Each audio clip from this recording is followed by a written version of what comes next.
Magandang araw po. Narito na po ang magiging lagay ng panahon ngayong araw ng Lunes, December 18, 2023. At latest update kay Bagyong Kabayan.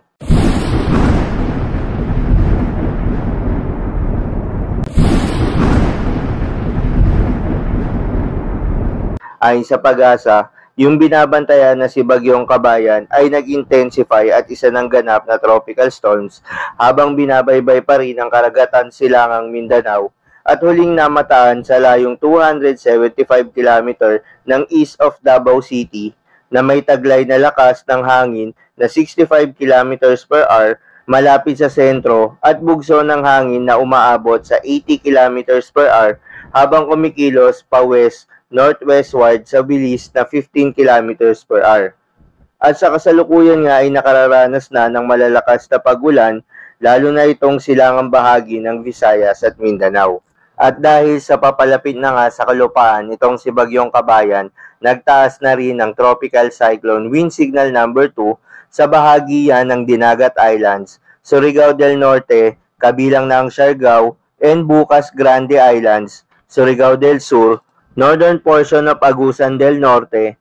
eastern portion of Agusan del Sur, at northern portion of Davao Oriental. Samantala, yung Tropical Cyclone Wind Signal number 1 ay nakataas naman sa southern Leyte,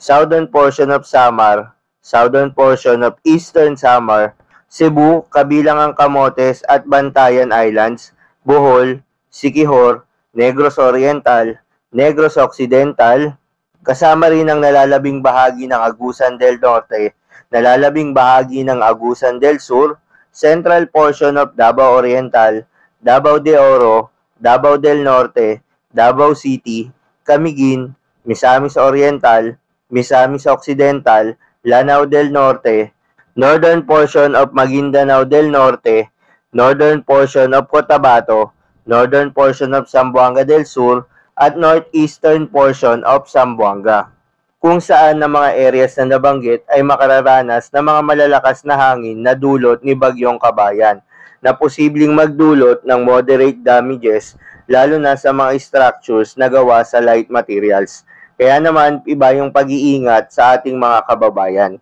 Para sa latest forecast track ni Bagyong Kabayan, generally si Bagyong Kabayan ay kikilos pa westward o west-northwestward sa kapuluan ng ating bansa sa loob ng 2 araw at mapapanatili ang lakas nito hanggang sa unang paglandfall nito sa Mindanao. Si Bagyong Kabayan ay inaasahang maglalandfall sa coast ng Surigao del Sur o Davao Oriental ngayong umaga ng Lunes. Pagkatapos nito ay tatahakin nito ang area ng Mindanao, maging ang Sulu Sea or Bohol Sea at posible muling maglandfall over central or southern Palawan bilang isang tropical depression bukas ng Martes ng umaga o ng hapon. Dahil sa mga frictional effect na nauugnay sa landfall, si Bagyong Kabayan ay inaasahang hihina habang nasa kalupaan at may posibilidad na maging low pressure area muli habang binabalagtas nito ang kalupaan at muling lalakas kapag nasa karagatan na muli ito.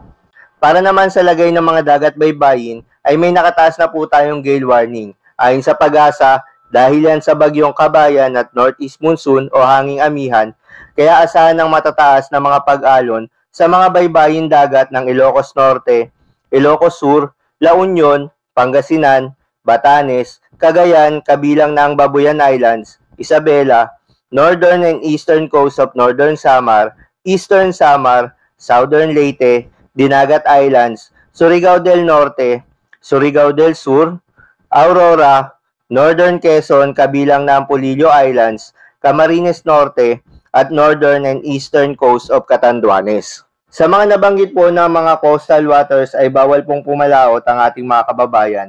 para sa ating kaligtasan. So yun lamang po para sa lagay ng panahon ngayong araw ng Lunes. Keep safe everyone.